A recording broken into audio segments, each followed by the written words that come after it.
बिस्मिल्लाहिर्रहमानिर्रहीम। उम्मीद करता हूँ कि सब बच्चे खैरियत से होंगे।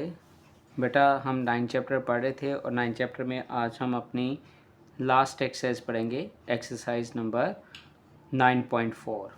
9.4 में बेटा 2 से 3 फार्मूलाज हैं जो कंपलसरी हैं, आप लोगों को पता होने चाहिए।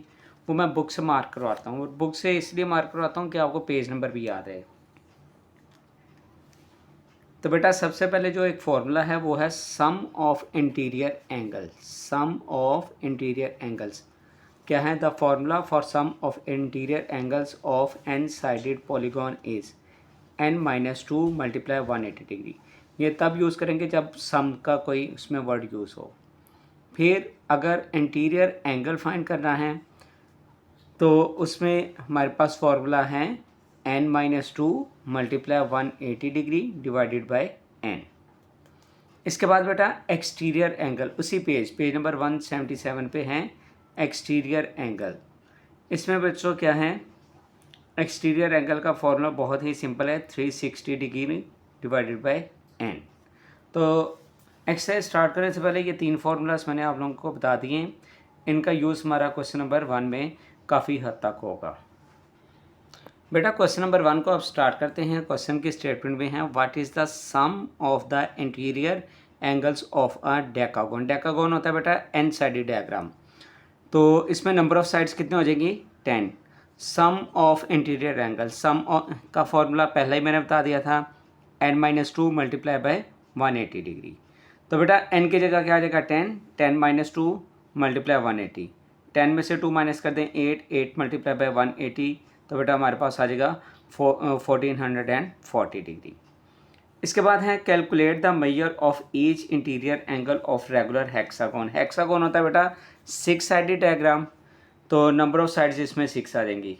Measure of each interior angle find करना है, तो इसमें सेकंड फार्मूला यूज़ होगा ईच इंटीरियर एंगल का। वो क्या है बच्चों? n-2 multiply 180 degree divide by n। बेटा फॉर्मूला पे बहुत ज़्यादा फोकस किया करें, ठीक है बेटा। अब हमने सिर्फ क्या करना है, n की जगह उसकी वैल्यू रिप्लेस करनी है, वो क्या है? 6। 6-2 multiply by 180 degree divide by n की जगह फिर से क्या आ जाएगा? 6। 6-2 4। 4 मल्टीप्लाई 180 डिग्री डिवाइडेड बाय 6। अब जो ये जो 6 है ये 180 डिग्री को कैंसिल करेगा, तो हमारे पास इधर आ जाएगा 30 डिग्री।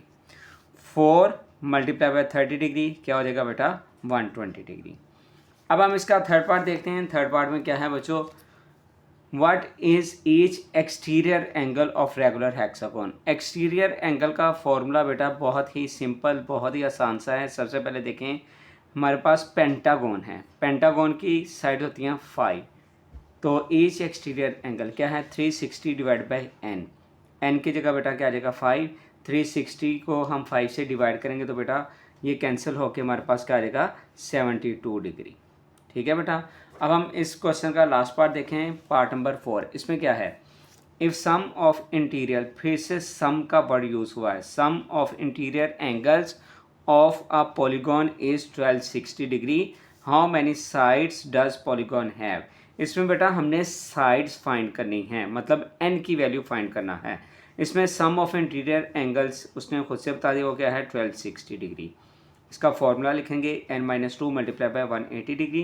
तो सम की जगह बेटा हमने क्या लिख दिया? 1260 डिग्री। n फाइंड करना है, सबसे पहले 180 मल्टीप्लाई हो रहा है, इसको दूसरी साइड पे शिफ्ट करेंगे, क्या हो जाएगा? डिवाइड।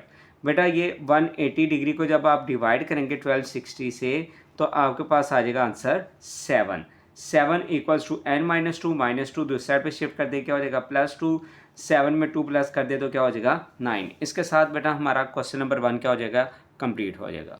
सॉल्व करेंगे क्वेश्चन नंबर 2। क्वेश्चन नंबर 2 की स्टेटमेंट देखें, इन अ पैरेललोग्राम ABCD।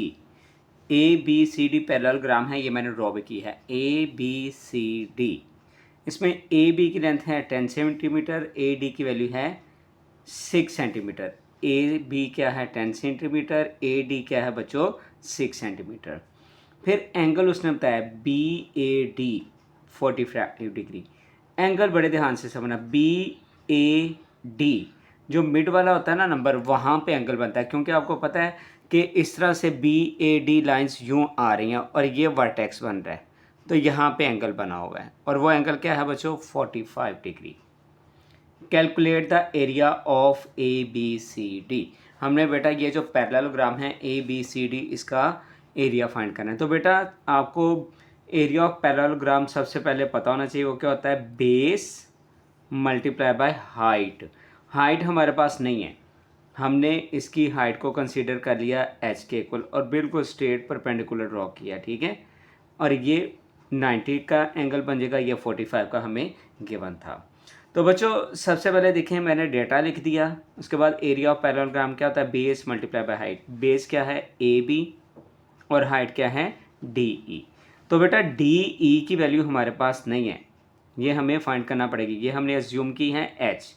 तो आप देखें एक आपके पास हाइपोटेन्यूज है, ये ट्रायंगल बनी हुई है हमारे पास ए ई डी, एक है बेटा हाइपोटेन्यूज और बच्चों दूसरी हमारे पास साइड कौन सी है परपेंडिकुलर।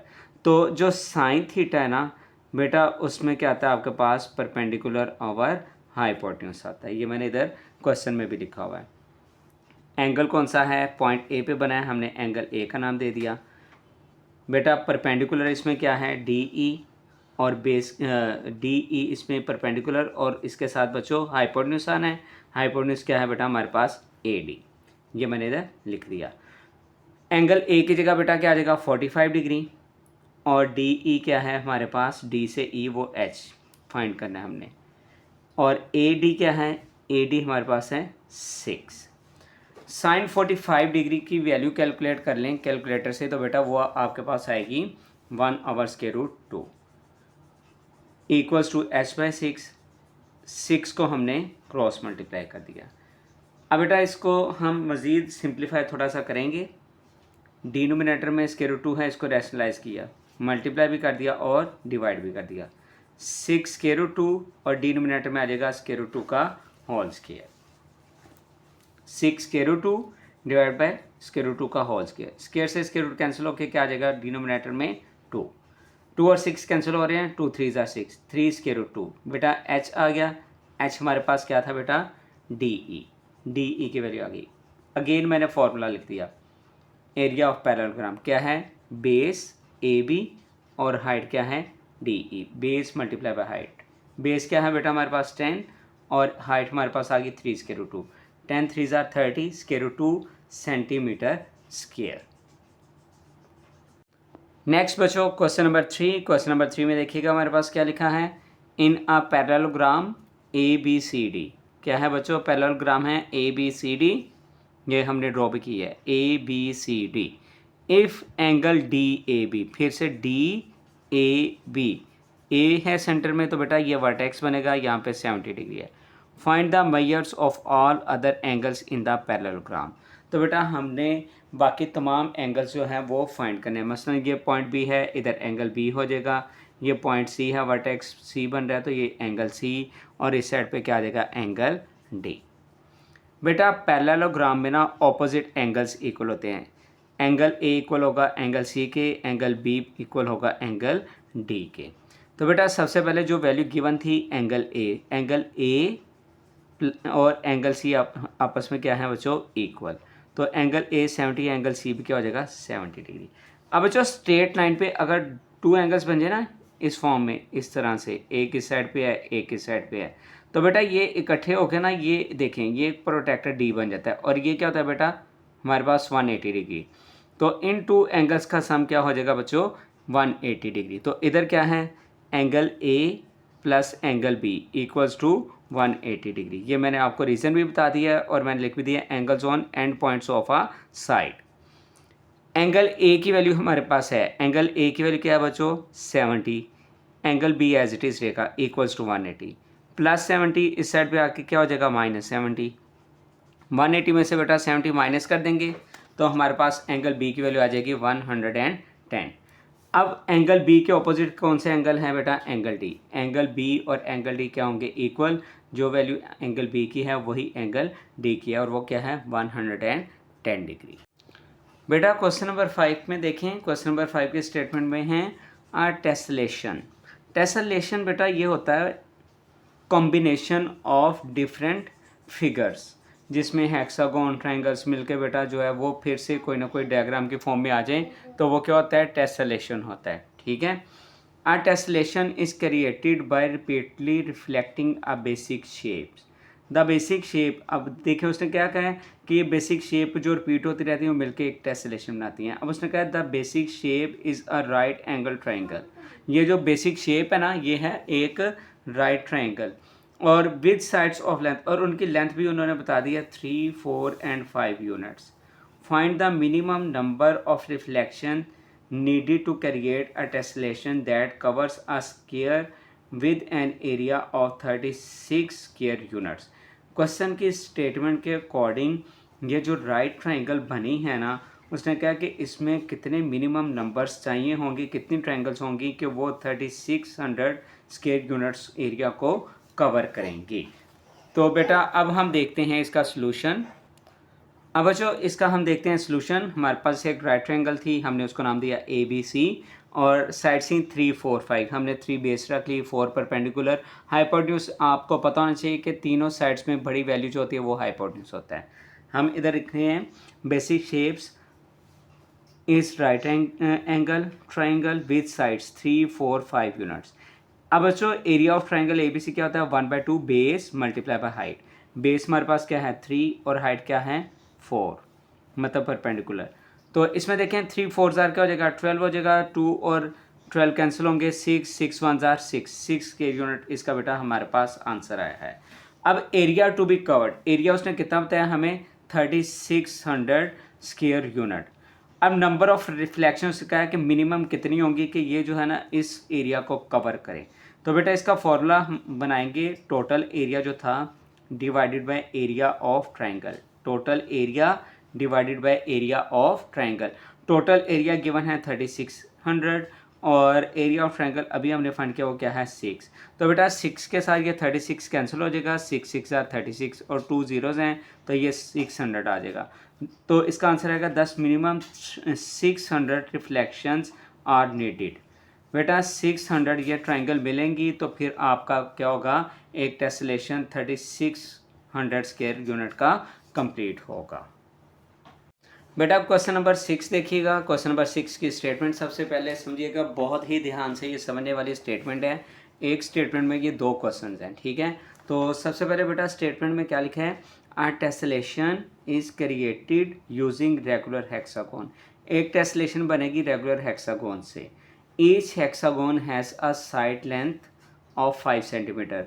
तो उसकी लेंथ हेक्सागोन की क्या है 5 centimetre. Find the total area of tessellation if it consist of 25 hexagon. 25 hexagons की टेसलेशन का एरिया हमने फाइंड आउट करना है। And total perimeter of the outer edge of the tessellation, और जो टेसलेशन बनेगी उसमें आउटर एज का हमने क्या फाइंड करना है, पेरीमीटर। देखें एक स्टेटमेंट में 2 क्वेश्चंस बन गए। Assuming it's a perfect hexagon. अब बच्चों सबसे पहले हम इतना पार्ट सॉल्व करेंगे। सबसे पहले बच्चों आप लोगों को पता होना चाहिए कि एरिया ऑफ हेक्सागोन होता क्या है। बेटा मैंने ना इधर लिख दिया ई साइड ऑफ रेगुलर हेक्सागोन क्या थी, एस साइड है 5 सेंटीमीटर। इधर मैंने एमसीक्यूज़ के लिए तौर पे बेटा ये 2 फार्मूलाज भी क्वेश्चन के अंदर लिख दिए। एरिया ऑफ इक्विलेटरल ट्राइंगल क्या है, √3/4 S square. Area of regular hexagon क्या है 3√3/2 एस का स्क्वायर। अब बच्चों हमने 25 रेगुलर हेक्सागोन का एरिया फाइंड करना है। तो बेटा हमने ये एरिया है 1 का, हमने 25 का मल्टीप्लाई करना है तो साथ में 25 फॉर्मूला के मल्टीप्लाई कर दिया। 25 को 3 से मल्टीप्लाई किया 75 √3/2। तो बेटा ईच साइड क्या है हमारे पास 5 सेंटीमीटर, एस की जगह क्या आ जाएगा 5 का स्क्वायर क्या हो जाएगा 25। अब जो ये मैंने ना सारी कैलकुलेशन करके इधर फाइनल आंसर लिखा हुआ है इसके एरिया का। 75 को मल्टीप्लाई कर लें 25 से, जो आंसर आएगा वो √3 से मल्टीप्लाई हो जाएगा। फिर जो आंसर आएगा उसको हम डिवाइड करेंगे 2 के साथ, तो ये आ जाएगा 1623.8 स्क्वायर यूनिट, अप्रॉक्सीमेटली 1624 भी लिखा जा सकता है। ये बच्चों हमारे पास क्या है, टोटल एरिया ऑफ टेसलेशन ये। अब बच्चों उसने कहा है कि गिवन भी है हमें, given that tessellation is in the form of regular hexagon.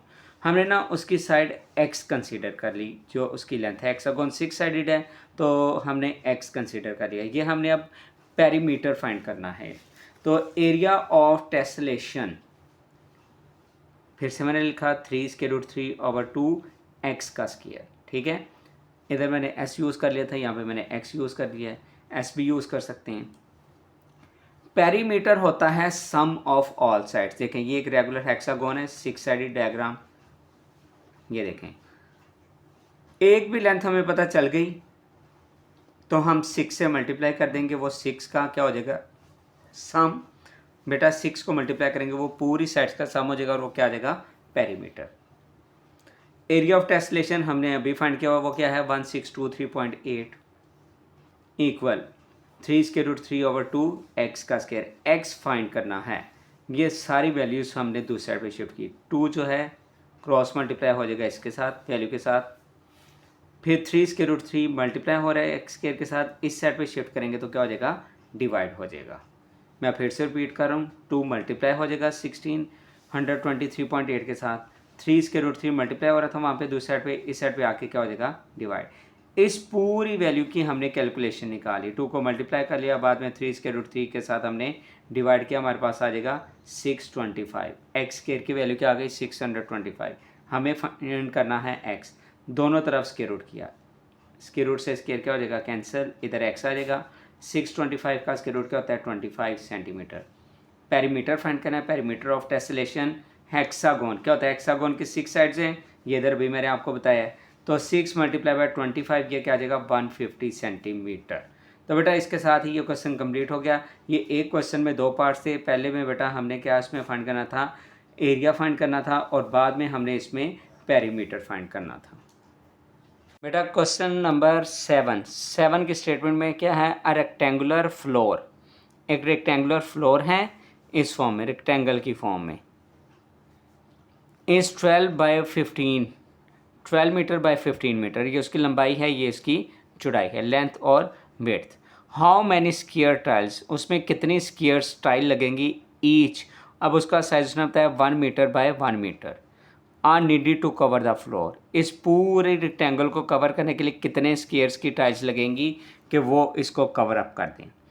तो बेटा सबसे पहले देखें, एरिया ऑफ फ्लोर फाइंड करेंगे हम, एरिया पता होगा तो फिर ही हम टाइल्स के साथ उसको कवर अप करेंगे।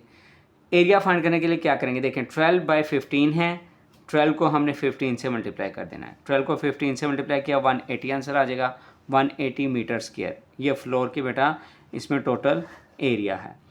अब इसमें हमारे पास जो उसने स्क्वायर टाइल्स बताई हैं उसमें उसने लंबाई और चौड़ाई में बताई हैं 1 मीटर बाय 1 मीटर। तो डायमेंशन इसको कहते हैं, डायमेंशन ऑफ टाइल क्या हो जाएगी, 1 metre by 1 metre, 1 multiply by 1, area आ जाएगा इसका, वो 1 ही रहा। Number of tiles to cover floor, total area floor divided by area of tile. बेटा जितना फ्लोर का एरिया है उसको डिवाइड करेंगे हम एरिया ऑफ टाइल के साथ, 180 को 1 से डिवाइड करेंगे तो बेटा हमारे पास क्या आ जाएगा, 180 ही रहेगा। 180 को 1 से डिवाइड किया तो 180। तो बेटा 180 tiles are needed to cover the floor, 180 tiles हमें चाहिए कि जो इस फ्लोर को क्या करेंगी, कवर अप करेंगी। अब इसी से रिलेटेड एक और क्वेश्चन है, ये क्वेश्चन नंबर 8 है। क्वेश्चन नंबर 8 में क्या लिखा है, a rectangular wall is 10 metre tall and 120 metre wide, मतलब लंबाई और चौड़ाई बता दी फिर से। How many gallons of paint are needed to cover the wall, कितने गैलन्स हमें चाहिए होंगे कि जो इस वॉल को पेंट करने के लिए कंप्लीट कर देंगे इस वॉल को। If 1 gallon cover 35 metre square, अगर एक गैलन वो जो है वो 35 मीटर स्क्वायर को कवर करता है। तो बेटा सबसे पहले एरिया ही फाइंड किया जाएगा।